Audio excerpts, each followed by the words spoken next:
What is up, everybody? Sean Sheehan here with the size up for UFC 219. It's going down this Saturday night in the T-Mobile Arena in Las Vegas. If you're watching this, you probably haven't seen one of these before. I do some videos over on my Facebook page and stuff, but I said as it's the last event of the year, I do the size up for UFC 219 here on video and just run you through the top couple of fights, give you my picks for the fights after that. So strap in, let's do it. Let's talk about the fights. And I suppose the first fight I'm going to talk about is the main event, and it's obviously the UFC women's featherweight title fight between Cyborg, who is the current champion, and Holm, who is the former 135-pound champion and a former world championship boxer. And it is an interesting fight. In fairness, I've kind of gone back and forth on this fight in the way I think it'll play out, and I think there's a few different things that can happen. If you look at Cyborg first, her game has obviously changed an awful lot over the last few years. She used to be a go forward, non-stop, just brawl you out of it, just too much power for everyone else, a better athlete, stronger person than everyone else. Now she's become a little bit more refined, but she still has that. I think there's been maybe a little bit of an overemphasis on how much she has become refined. I watched her last fight again last night against Tonya Evinger, and I know Tonya Evinger is no Holm, but she was going forward a lot more than she was given credit for in that fight, and not just going forward, but going forward in a forceful way, landing those big shots, hitting her 1, 2, 3s, pushing her against the cage when she can. When she was getting pushed against the cage herself, she was getting out, getting back to her feet, playing really a very, very smart game, a smarter game than we've ever seen her before, not just relying on her athleticism and her power. She's obviously working with Jason Perillo now, and that's improved her significantly as a fighter. Having said that, has she lost a little bit of what made her excellent before and what made her such a devastating finisher? She has in her last in that Evinger fight, but Evinger is very, very tough, and let's see if that is true in her next couple of fights. With that said, when you're fighting someone with Holm's credentials and someone who's gone long distances with some of the best in the world, you need that. You need to be more refined. You need to be a better fighter than someone who's just going to go in, go all out, brawl, and try to win that way. We think you need that anyway, because, past this prologue, and we've seen it in MMA down through the years, when you get into those big championship fights against big fighters, and this is probably the biggest fight of Cyborg's career, and it's definitely the biggest fight of Holm's, but when you get to that level, you need to improve in all areas, and you need to have been improving before that, and I definitely think she has. But the point there is, has she lost that something special? And I suppose we'll find out watching back her last couple of fights. I don't think she does. I think she's actually gotten better, and maybe we talked about this fight when it was announced on the podcast a while back, and I was kind of thinking about that, but having gone back and watched it, I do think she is a better fighter. Now, looking at Holm, what's Holm best at? Look at Ronda Rousey when she fought Holm.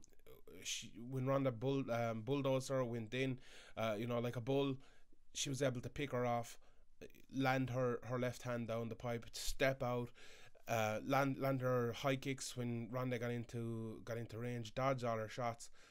Just beautiful work like that. When Holly struggles is when she has to lead the attacks. So look at her fights against Jermaine Durandamy. Jermaine refused to hit first for most part, and which made Holly come in, and Jermaine was able to pick her off with counters.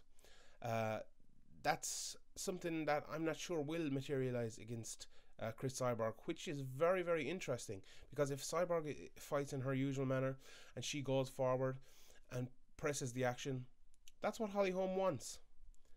So Holm's, what she's best at is waiting on long distances. You see her throwing jabs from 5 feet out of range and getting nowhere near it, throwing leg kicks, throwing a few high kicks, and they really don't meet the mark at all. That's a real characteristic of Holm's game, but she does that because she wants to draw you in. She stays in long distance, and as I said there a minute ago, when she does come in and tries to attack, it's just not her game. She's not as good there. But as we saw against Rousey and against other people, when you come into her area, she is very good. and she can pick you apart, especially with those high kicks as well. You know, her boxing is good, but I think Siobhan Humes wrote a great article over on SevereMMA.com now that it's not as great as people maybe make out, and you know, her boxing record is maybe not as, you know, not as amazing as, you know, it looks on paper, but she knows her way around. She's good technique. I think her defense is very good when she's backing up, when she's going forward. Jermaine Durandamy in that fight especially kind of picked her off going forward, and she took a lot of big shots, and she has a good chin as well, even though she's been knocked out previously in boxing. But that area, as I mentioned, is the biggest area for me in this fight. If Cyborg goes forward, and I think she will, who will win that battle? Will it be Holm and her good countering and her where she prefers to fight off the back foot, or will it be Cyborg's mental power, athleticism, and just brutality? And I suppose that is the big question, and I'll answer that in a second maybe. But the other part of the game, which a lot of people talk about, is maybe the ground game, and if Cyborg will take it there. I think Holm could take it there. Look at that Durandamy fight. She went for a couple of takedowns. Not well. When I say Holm, I think Holm could take it there. I think she could try to take it there. If she gets overwhelmed, or if Cyborg is a lot more patient and she won't come onto her, if she's just picking her off from the outside, I think that is an option for Holm, and she's definitely tried it before. I know she's not a ground specialist or anything, but it's going to be tough because Cyborg will have a big advantage there. Maybe not from the bottom, but if the fight gets into a scramble, Cyborg gets on top. If she gets her own takedown, it could be curtains for Holly Holm. It's going to be very, very difficult. You know, if she gets her back or anything like that, we saw Holly choked out against Misha Tate. So I think there's going to be a big advantage there for Chris Cyborg. But I wouldn't be too surprised if it did hit the ground. It's an interesting one to look at. All in all, though, I think this fight will play out on the feet for the most part, and I think Chris Cyborg will win. I just think her power will be too much. I think her ability to get inside and hit Holly Holm without getting hit that badly herself, because her defense with Jason Perillo as well is improving. I'm not sure Holly can do as much damage to Chris as Chris can do to her in those exchanges where they're both really good, and for that reason I do think Cyborg will win. But it's a very, very interesting fight. I'm looking forward to seeing it. I think it'll probably go, I'd say somewhere between 2 to 4 rounds. I could finish the 4, could finish the 5th. Yeah, it's MMA. But my prediction is probably I'm going to go with a 3rd round KO TKO victory for Chris Cyborg. But I think this should be a fun fight, and I'm really looking forward to this one. Next up then on the card is the co-main event in the lightweight division between the Eagle, Khabib Nurmagomedov, and Edson Barboza, the phenomenal Brazilian Muay Thai fighter. And this is a really intriguing fight for me. We know what Khabib is like. Khabib is a guy who'll do enough striking to get close to you, to take you down, to put you on the ground, to absolutely brutalize you. Edson Barboza is a guy with absolutely wonderful leg kicks, this uptight behind his 2 hands boxing, good defensively with striking and with takedowns, and it's really an intriguing old school fight. You have the hard, tough wrestler who needs the takedown to win, and you have the brilliant striker who needs to keep it standing up to win, and that's basically it. If this fight stays standing, Edson Barboza will destroy Khabib Nurmagomedov. If Khabib Nurmagomedov gets a takedown, he will destroy Edson Barboza. And that's the bottom and all of it. Now, will it stay standing? Will it go to the ground? It's an interesting one. Khabib Nurmagomedov, all he needs is to get close to you. Literally all he needs is to get close to you, to get a hold of you. If he catches your legs, if he gets you by the back while you're standing, if he gets you against the fence, you're down. And it's as simple as that. 99% of the time, you're down. His takedowns are unbelievable. Unless he decides to let you out, unless he decides to move around, get a takedown somewhere else. You know, if you're hurt or something and he wants to strike with you, thinks you're a sitting duck or whatever. Other than that, you're going down most of the time. For Edson Barboza, his takedown defense, as I mentioned, is really, really good. A couple of things. When he someone gets a double leg on him, or someone gets a quick takedown from a kick or something like that, he pops up immediately. I mentioned on the podcast a while back, a bit like Jose Aldo. Jose Aldo, for me, has the best takedown defense in the history of MMA. And Edson Barboza has very, very similar takedown defense. If he gets taken down, he just leaps back up. It's, you know, it's like it's like the floor is somewhere you just can't be. It's like he's on lava. You know, he just gets back up. You know that stupid game people play, the floor is lava? That's like Edson Barboza. You know, he just pops straight back up. It's the same. I've said this for years and years and years with Jose Aldo as well, talking about him. It's the same. It's the same way he does it.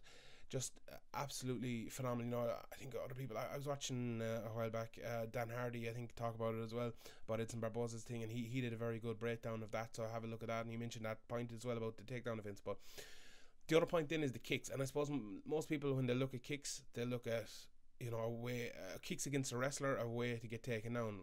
You heard Rampage Jackson talking about it to Joe Rogan a while back, when Joe was talking about his kicks and him not kicking enough in his fights.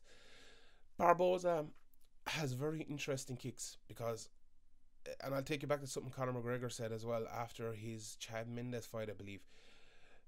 It's going to be hard to get taken down from kicks when you kick properly, and McGregor put it very well, and I haven't heard anyone put it as well as he put it. It's a whip. You whip the kick in, you know, like a whip. You whip it in, so you get hit in quick, out quick, in quick, out quick. And I think that's, Barboza does that better than anyone else in the world, and that's why he has TKOs via leg kicks.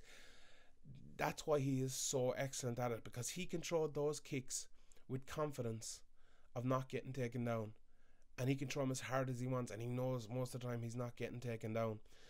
And he does another great thing as well. He doesn't just kick and whip back out the kick. He kicks, whip back out, and gets back. So when he throws a kick, and he doesn't throw single kicks as well, he'll set it up with his hands. He does it very well. You know, as I said, he's high guard boxing attack. He'll throw 3 or 4. He did it very well against I believe it was Gilbert Melendez. He did it well against Anthony Pettis as well. Just an excellent guy, getting out after he lands those big kicks. Against Khabib, that's a different story. Khabib is a different type of wrestler, different type of athlete who he's never ever met before, and we won't know how it'll go for him unless they meet. Throwing leg kicks, I think he'll be okay. I think it's going to be hard for Khabib to catch those leg kicks and take him down, because of the way he throws them. Body kicks are going to be an issue, even though he throws them extremely well as well.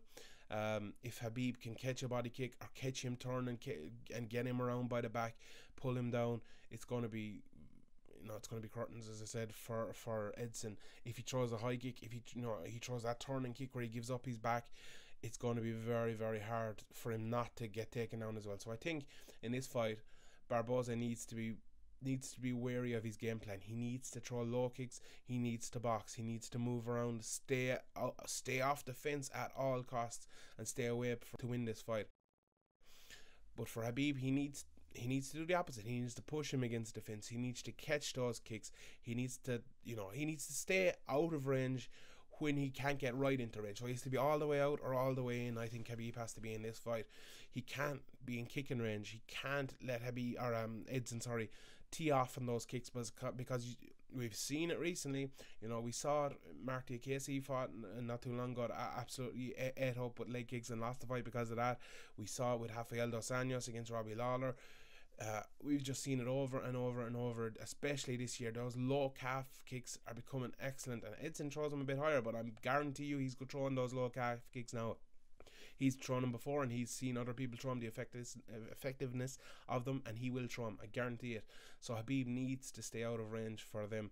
As I said, get into range where he can kick you, or get out of range where he can kick you. There's only 2 safe places for him. You know, kind of in conclusion here, it's a simple enough fight. Khabib gets close, he wins. Edson stays in his range, he wins. Khabib's main attacks, he goes for double legs and stuff a lot of the time, and single legs, and he's very good at them. But a lot of his work is done from the fence or from body locks. I think body locks are his best way to take people down, to be honest. You saw him against Abel Trujillo, as a tough dude, you know, big strong guy. You know, not the most technically skilled guy in the world, but he absolutely manhandled a lot more guys too, or Rafael dos Anjos even. You know, it's a long way back now, and maybe you can't read as much into that as you could now, but if he does get near Barboza, he will manhandle him as well. Looking at this fight, I think if Barboza has the right game plan, he will win. I think he has the ability to stay off the fence because he's good at that. We saw him against Anthony Pettis. I call Barboza almost the exact opposite fighter of Anthony Pettis. He stays off the fence. He keeps moving. He throws the kicks when he needs to throw them. He doesn't look for the knockout. Everything Anthony Pettis isn't really. And I think that's a hard fight for Khabib Nurmagomedov. Khabib is not great in the feet. He throws his jab, he's 1-2.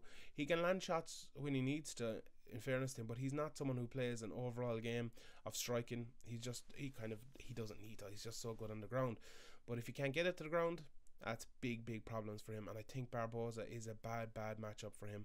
But this is a fight, and I usually say it for strikers. One strike is all he needs to win. One stand-up is all he needs to win for strikers. A lot of look, someone like a McGregor, someone like a Junior Dos Santos, someone like a Mark Hunt, a Ryan Nelson, you know, those big strikers, Tyron Woodley even. Barboza's not really that case. Now, people say, what are you talking about? He head kicked Terry Adam, you know, nearly blew his head off with it. Yeah, he can do it. But that's not his usual game. He is a chop you down, leg kicks, beat you over 2 or 3 rounds, beat you over decision maybe. And that as well is dangerous against Khabib, because we don't often say it, but Khabib is a ground fighter who gets you down once and you're dead. You're gone. He can finish you in once. And if Khabib takes you down once, he'll take you down again and again and again. And what's this, a 3-round fight? He can take you down 3 times. If he takes you down in the first round, he's taking you down in the second and the third. And that's very difficult for Edson Barboza. And that's what makes this the most intriguing matchup of all on this card for me. And I'm really looking forward to this. I'm going with Barboza for the reasons I said. He can stay off the fence. His leg kicks are devastating and don't really put you in that much danger of getting taken down. Against Khabib, we'll see. Obviously, he's a different level of takedown artist. And I think his boxing is just way better than Khabib.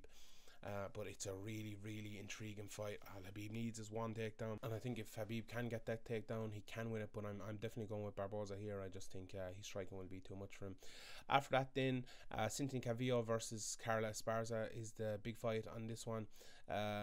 I like Cynthia Calvillo here. I think Esparza's wrestling is her best attribute, and I think that'll play right into the game of Cynthia Calvillo on the feet. I think Calvillo's kickboxing is better than Esparza's improving boxing.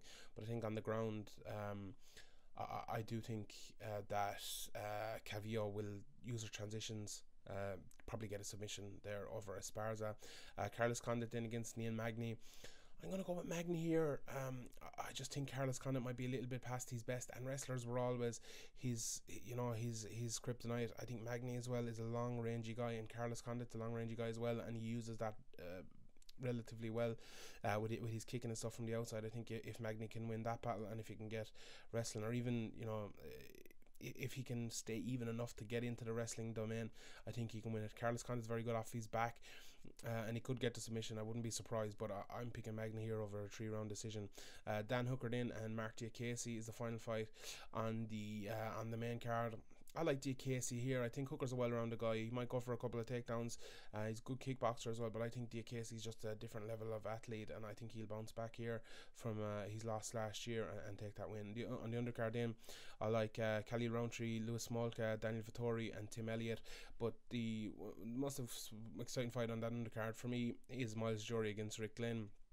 Rick Glenn had a very good win over Gavin Tucker last time out, and he's a veteran at this stage, very good fighter. But I like Miles Jury in this one. I think Jury is a guy who has a lot of improving done recently, even though he's lost a few fights. I compare him a little bit to maybe a Roy McDonald or someone like that.